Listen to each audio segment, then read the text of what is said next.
പ്രധാനമായിട്ടും കേരളത്തിൻ്റെ ഈ വർഷത്തെ ടാക്സ് വിഹിതം വരുന്നത് സംബന്ധിച്ച് ചില കാൽക്കുലേഷൻ്റെ പ്രശ്നങ്ങളുണ്ട്. കഴിഞ്ഞ വർഷം തന്നിരുന്ന ചില പണത്തിനകത്ത് കുറവ് വരുന്നു. സംബന്ധിച്ച് GST നമുക്ക് എലിജിബിളായി കിട്ടേണ്ടതിനകത്ത് IGSTയുടെ ഒരു കറക്ഷൻ്റെ പേര് 965 കോടി രൂപ വെട്ടിക്കുറച്ചു. IGSTയുടെ ആകെ നമ്മുടെ അല്ല, മൊത്തം IGST കണക്കിനകത്തുള്ള ചില പ്രശ്നങ്ങൾ വന്നു. ഇത് നമ്മൾ നേരത്തെ ഉന്നയിക്കുന്നതാണ്. IGST സംബന്ധിച്ച് നമുക്ക് കിട്ടാനുള്ളത് കിട്ടുന്നില്ല.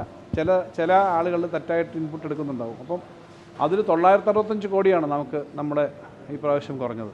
മറ്റ് സ്റ്റേറ്റുകൾക്കും കുറഞ്ഞിട്ടുണ്ട്. അപ്പോൾ അതിനെ സംബന്ധിച്ചുണ്ട്.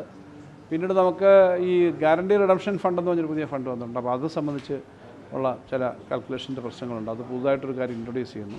അങ്ങനെ 2-3 കാര്യങ്ങളാണ് നമ്മൾ പറയാൻ ഉദ്ദേശിക്കുന്നത്. അപ്പോൾ അത് സംബന്ധിച്ചുള്ള ഇത് ശ്രദ്ധപ്പെടുത്തി യൂണിയൻ ഫിനാൻസ് മിനിസ്റ്റർക്ക് നമ്മുടെ ആവശ്യങ്ങൾ ഉന്നയിച്ചിട്ടുള്ള കാര്യങ്ങൾ കത്ത് കൊടുത്ത് കാര്യങ്ങൾ സംസാരിക്കാനായിട്ട് പോകുന്നു. വിദേശ സഹായവുമായി ബന്ധപ്പെട്ട കാര്യമാണ് ഇന്നത്തെ അജണ്ടയിൽ വരേണ്ടതല്ല. അതൊരു പൊതുവായ പ്രശ്നമാണ്. അത് നമ്മൾ പൊതുവെ പറഞ്ഞിട്ടുണ്ട്. വീണ്ടും അത് പറയാൻ സമയമുണ്ട്. കാരണം ഇപ്പം മഹാരാഷ്ട്രയ്ക്ക് നൽകിയ ഒരു കാര്യത്തിനെ നമ്മൾ എതിർത്തിട്ടില്ല. മഹാരാഷ്ട്രയ്ക്ക് കൊടുത്തത് നന്നായി, കാരണം സ്റ്റേറ്റുകൾക്ക് കൊടുക്കണം. ഇത് പക്ഷേ നേരത്തെ കേരളത്തിന് വന്നപ്പോൾ അത് ചെയ്തില്ല.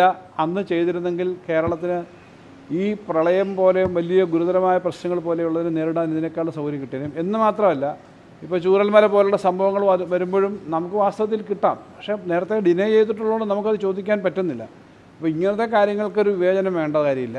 എല്ലാ സ്റ്റേറ്റുകളെയും ഒരേപോലെ കാണണം എന്നൊരു കാര്യം പൊതുവിൽ പറഞ്ഞത്. അത് ഇന്നത്തെ ഒരു പ്രധാനപ്പെട്ട വിഷയമായിട്ട് പറയുന്നതല്ല. അതൊരു വിഷയമായിട്ട് ഇന്ന് പറയേണ്ട കാര്യമില്ല. അത് ഓൾറെഡി നമ്മൾ പറഞ്ഞിട്ടുള്ളതാണ്. മഹാരാഷ്ട്രയ്ക്ക് FCRA ലൈസൻസ് ഉണ്ട് എന്നാണ് പറയുന്നത്. കേരളത്തിന് അതുണ്ടോ?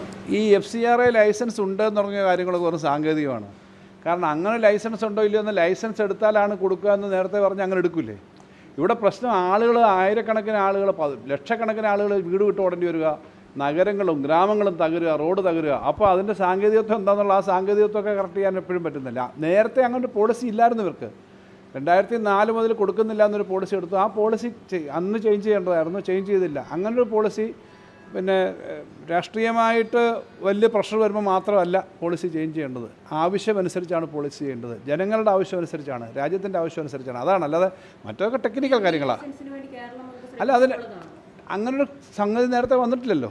ലൈസൻസിൻ്റെ ഒന്നും പ്രശ്നം ഇതുവരെ വന്നിട്ടില്ല. 2004 ശ്രീ മൻമോഹൻ സിംഗ് പ്രധാനമന്ത്രി ആയിരുന്നു മുതൽ മേടിക്കുന്നില്ല. അപ്പോൾ അങ്ങനെ സാധിക്കില്ല.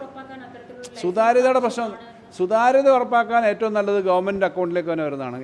അതിനകത്ത് 3-4 ലെയർ അക്കൗണ്ടിങ് ഉണ്ട്. ഈ ട്രസ്റ്റുകൾക്കൊന്നും ഉള്ള അക്കൗണ്ടിങ് അല്ല. C&AG ഉൾപ്പെടെ ഓഡിറ്റ് ചെയ്യുന്ന നമ്മുടെ CMDRF എന്നൊക്കെ പറഞ്ഞാൽ നേരെ സർക്കാർ അക്കൗണ്ടാണ്. ആ അക്കൗണ്ട് എന്ന് പറഞ്ഞാൽ ട്രഷറിയിലും ബാങ്കിലും മാത്രം കൈകാര്യം ചെയ്യുന്ന, ഓഡിറ്റ് ചെയ്യുന്നതാണ്. അപ്പോൾ സുതാര്യത ഏറ്റവും കൃത്യമായിട്ടുള്ളത് ഗവൺമെൻറ് സിസ്റ്റത്തിനകത്ത്. അതിൻ്റെ കാര്യം വേറൊന്നാണ്. ഞാൻ അതിൻ്റെ ഒരു വിവാദത്തിലേക്ക് പോകുന്നില്ല. പക്ഷേ ഈ വിഷയം അതാണ്. നമ്മളിപ്പം അത് സംബന്ധിച്ച് അന്നുണ്ടായ കാര്യങ്ങളെ പറ്റി പറഞ്ഞു. ഇന്നിപ്പോൾ പോകുന്ന കാര്യം ഇതാണ്. പിന്നെ അദ്ദേഹത്തെ കാണുന്നത് ഈ വിഷയങ്ങൾ ഉന്നയിക്കാനാണ്. ഈ തരാനുള്ള ഫണ്ടിൽ കുറവ് വന്നിട്ടുണ്ടെന്നാണോ തരാനുള്ള? അതായത് ഇപ്പം ടാക്സിൻ്റെ കാര്യത്തിൽ 2-3 ഇഷ്യൂസിൽ പിന്നെ ചില കണക്കുകളുടെ വ്യത്യാസം വന്നിട്ടുണ്ട്. അത് ചൂണ്ടിക്കാണിച്ച് അത് അത്യാവശ്യം കറക്റ്റ് ചെയ്ത് തരണം എന്നുള്ളത് തന്നെ പറയാം. കടമെടുപ്പിൽ നമ്മൾ ഉന്നയിച്ച വിഷയങ്ങൾ ഇപ്പോഴും ആ തരത്തിലേക്ക് അന്നൊരു വലിയ ഇല്ല, ആ പ്രശ്നങ്ങളൊക്കെ തീർന്നിട്ടില്ല. അതുപോലെ നിൽക്കുന്നേ ഉള്ളൂ പല കാര്യങ്ങളും.